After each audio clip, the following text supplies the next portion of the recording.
Okay, good morning everyone. Today we will discuss a posthumanist education um, by Smayers. So, posthumanist education needs to take into account the critical differences between contexts in which knowing occurs and relativity, which would be a comparison of the various potential forms of knowing that might occur in specific contexts. So, posthumanists have five implications that a posthumanist education might have. First is the posthumanization of education system. So this might be a very tempted to dismiss the subject posthumanism merely as another Anglo-American theory fashioned to simply wait for this latest postism to go to way of all previous ones. Globalization with tangible effects both at an academic as well as media and cultural level, this might be indeed be possible or even a sensible things to do. But the fact is that even the disciplines that have always been predominantly focused on their respective national culture, such as humanities and social sciences, and this includes national, of course, global flows now increasingly provide the main political and institutional impulses. This occurs through global competition and mechanism of international transparency with connect comparative education standards with business location for correlate local training standard with increasingly globally competitive and mobile workplace. This puts national education system under pressure to open themselves up to international and global benchmarking in education. Education as well as predominantly national institution is a major investment to convince mobile international and global corporation that might right political decision are being taken to provide attractive business location including a flexible and skilled workplace ready for knowledge society. International comparison is those regularly used to break up rigid or obsolete local structure within educational system to create greater transparency, flexibility, and competitiveness. The aim is to prevent or maybe reverse in culturally and financially disastrous losses for educational investment through brain drain. It would not be difficult to show that in the context of global flows of ideas in recent decades, Europe and most of its nation states had been suffering from strong educational trade deficit. Um, in this history of local context in which praise posthumanist education had to place in posthumanism. A critical analysis by German edition in 2009 introduced some differentiation which believe are still helpful to understand the emergence and development of discourse of posthumanism.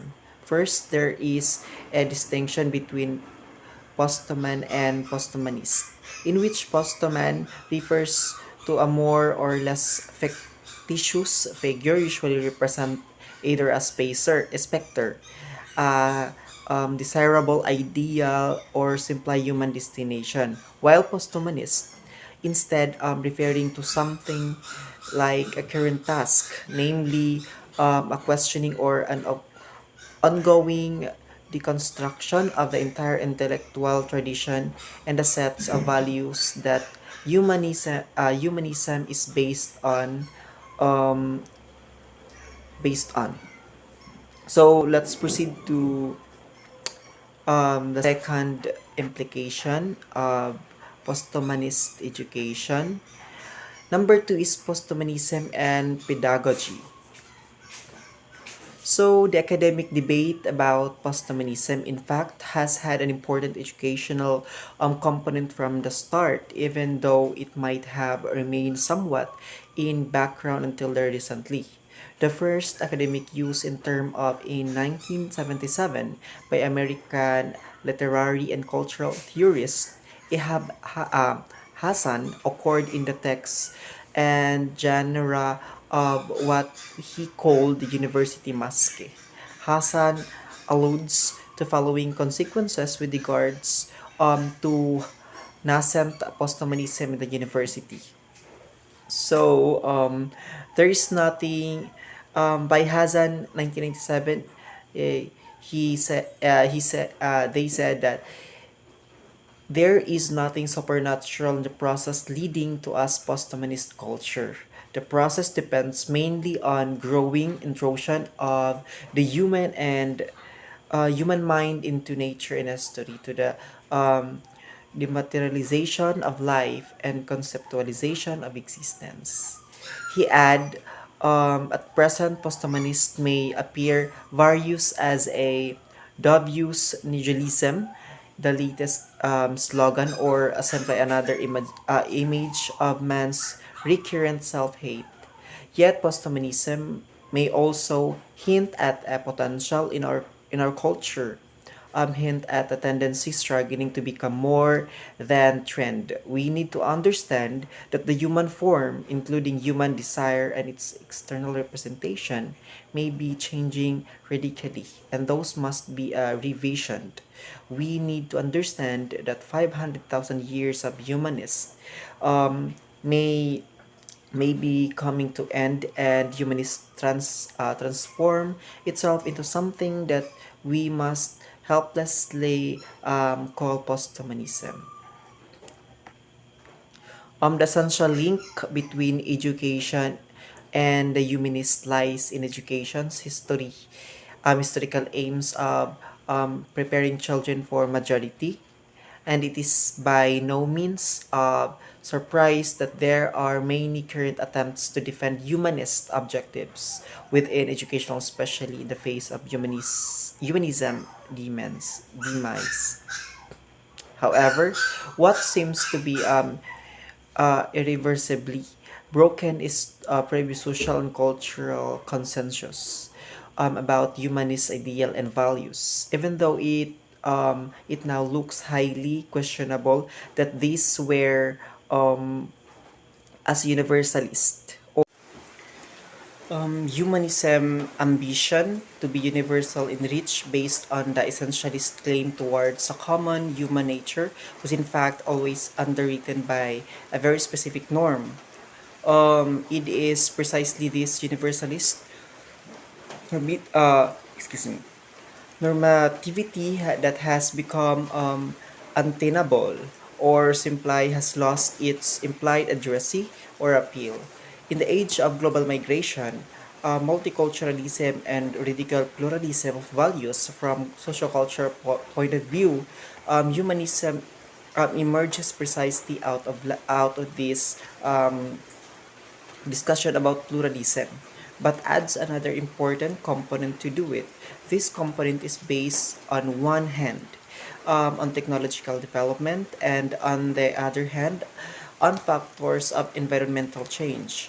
Both development had to lead what might be called the emergence of post-centric world picture as represented in the idea that humans are, from now on, only one group of actors among many other non-human forms of agency.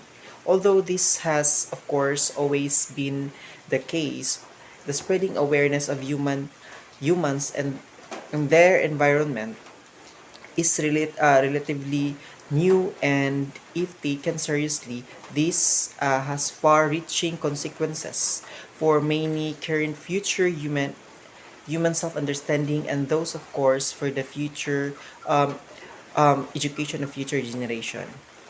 So number three is humanism as a technology of domestication.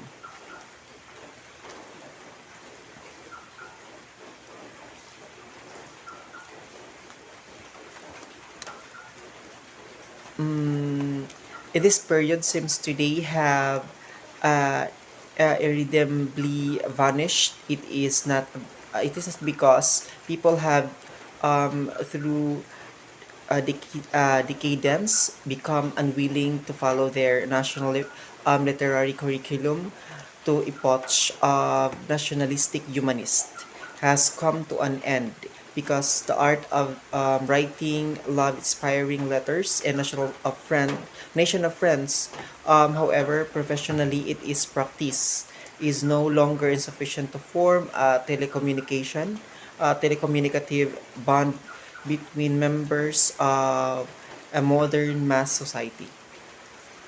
The disintegration of humanist bond is um, accompanied by growing fears. The humanism actually might always have been relying on somewhat negative values for its main motivation, namely on the fear of the people governed by natural for um, wilder, wilder wrong tendency, a tendency towards the bestialization of humanity. Basically, humanism understands itself as a melioristic antidote to human inherent barbarity. Anyone who is asking today about the future um, humanity and about the methods of humanization wants to know if there is any hope of mastering the contemporary tendency toward the bestialization of humanity. Humanist education based on reading, therefore, amount of what Sloterdijk calls Zamong Zamong's technique or technology of domestication, which is supposed to immunize human against the expect spectre of the unconstrained homo in humanus. From this far, um, from this rather provocative analysis, which in have been refound effective on effects of on any notion of the post-humanist education programming behind the opposition between humanist and post-humanist and their respective fantasies or desire according to Slaughter Jake lies on question of anthropodicy, that is, characterization of man with respect to his biological interminacy and his moral ambivalence. This result in that humanism is basically a specific media technological communication model, and it is precisely a technical inadequate of a model which have provoked the current crisis. Above all, from now on, the question of how a person can become a true or real human being becomes avoidably a human question if we understand by media the means of communion and communication by which human being attains to that which they can and will become. So what so so globalization digi and biotechnology as a complex media technological convergence caused the emergence of human from their previous humanist self domestication toward the post or maybe a transhumanist form of self cultivation.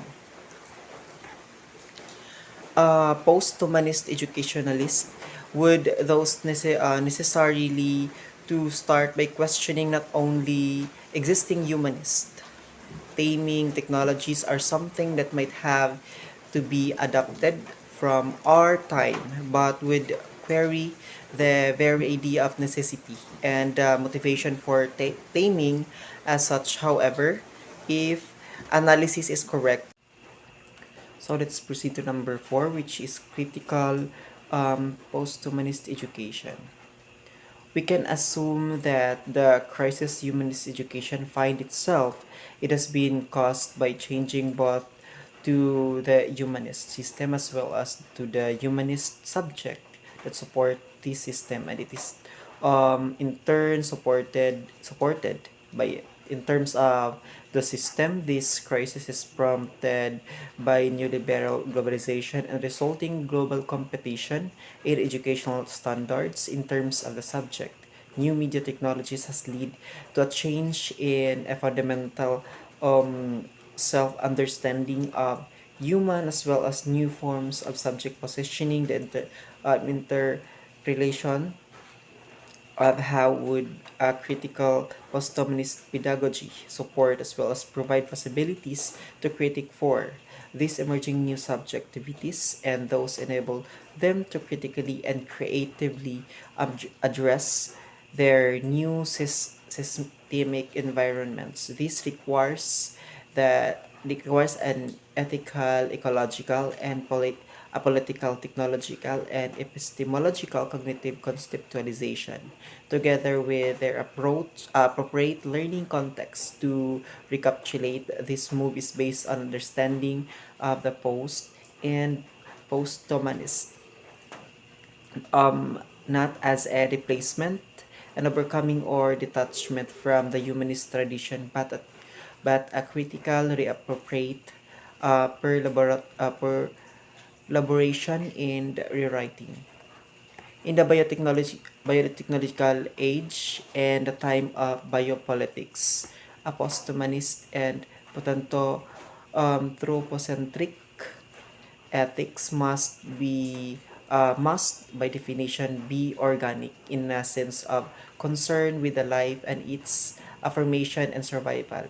It is therefore, on the other hand, characterized by the awareness of human induced climate change and its global impact on geosphere, biodiversity, resource extraction, and associated problems of sustainability.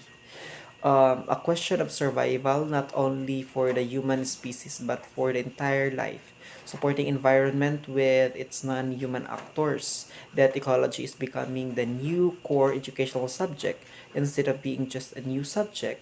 However, ecology is a complex of ideas that needs to inform every teaching practice curriculum uh, in school or university from outset, whether natural sciences, social sciences, or humanities are at the beginning of any subject.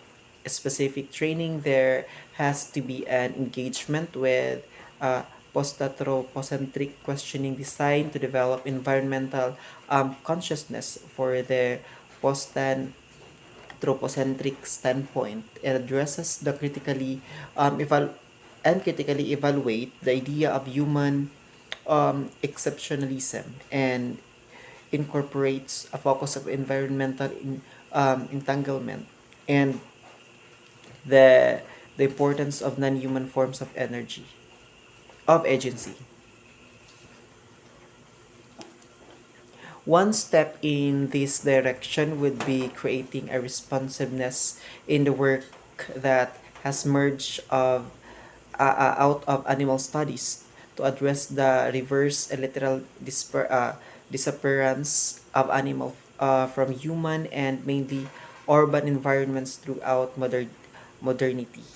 Um, the effective changes that the demani- uh, dem- deminimalization is and the division of human and non-human environment that have occurred throughout modernity and need to be critically addressed, and as far as possible reversed, to create a human self image that recognize the entanglement of human and non-human animality at both uh, at both a material and ethical ecological level. And as long as the animal are primarily seen and dealt with the goods and industrial product, the process of human denaturation cannot given cannot even begin with thought appropriately. The phantasm of the complete separation between spirit and matter, as promise of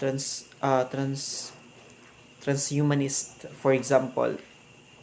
um, for example, will have to be detracted, and its cruelty and exclusionary character exposed as a part of long history of the displacement of physical and devastating effect this has had in our fellow animals as well as in our human self-image. An ethical education therefore has to critical response to the positive and negative aspect of post-humanization, especially with regards to the issue of sustainable redistribution and an idea of social justice in which the interests of human may not be considered as a priori central. As an example, let me refer at this point to the extremely valuable work by Helena Pederson at Engage with Educational Theory and Animal in the Classroom.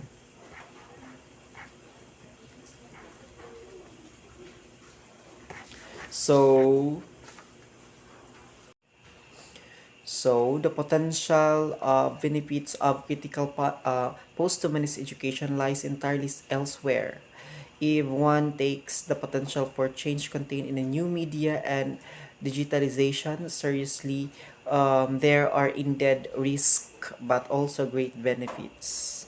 In the face of digital revolution, which leaves the new pharmacological exploitation of technology of memory, described by Stagler, to the economy and post-humanist education would have to reclaim the critical and creative potential contained in the new media technologies for pedagogical purposes. Some early attempts of this were already made in 1980s. Um, and can be found, for example, in Gregory Ulmer works which argue to shift from literary to electracy. So, as Catherine Hiles um, said, is usually seen as the beginning of at least the critical cybernetic version of posthumanism. In her more recent work deals with the cognitive changes and their potential of digitalization.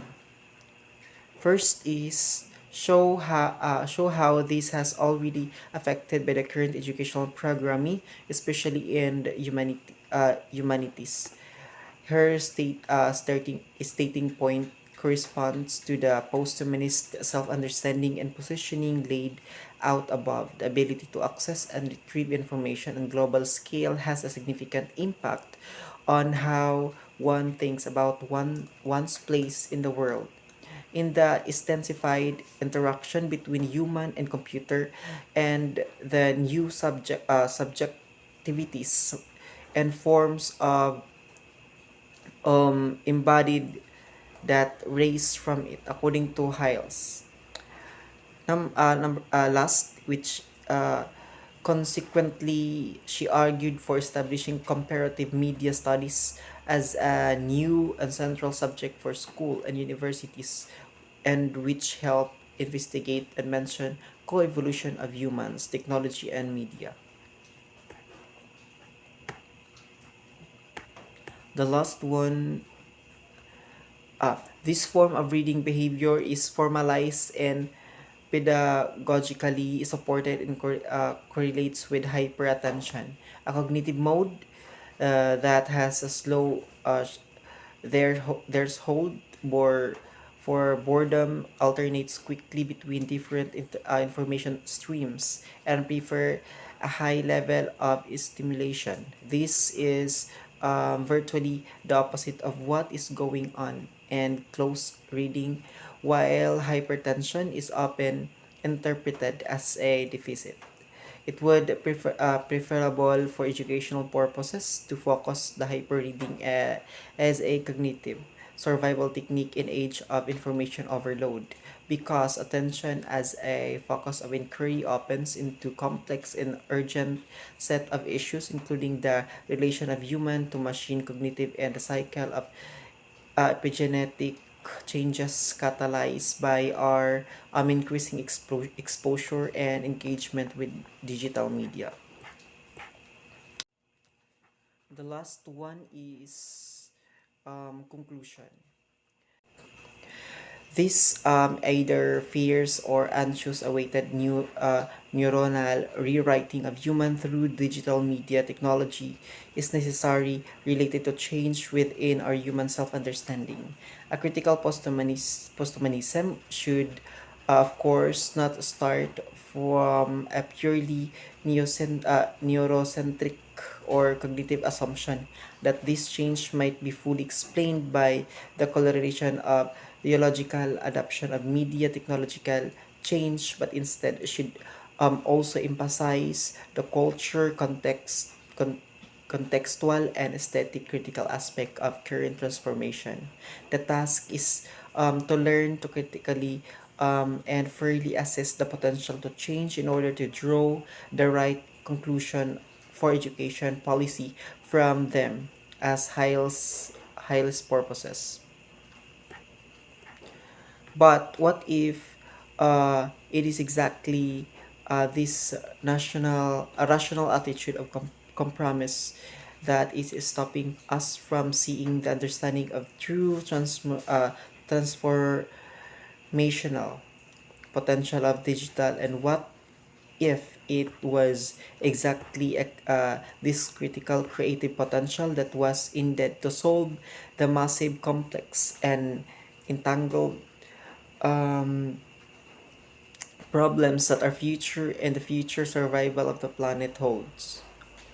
One cannot help thinking that it might be our ver, inveterate humanist reflexes themselves that have lead into the current situation, and that it could be precisely the concealed posthumanist potential of entire other form of reason hiding behind the dynamics of new media technologies will need to cope with this entire breed and dimension of future crisis. Herein lies, in my opinion, in my opinion, the urgency of posthumanist challenge of rethinking education, namely in developing a new impartiality outside anthropocentric and our humanist reflexes. So that would be the end of our discussion about posthumanism education. So you can access this reference if you want to know more or expand your thought about our topic for today. So I think I think we're done. Thank you so much.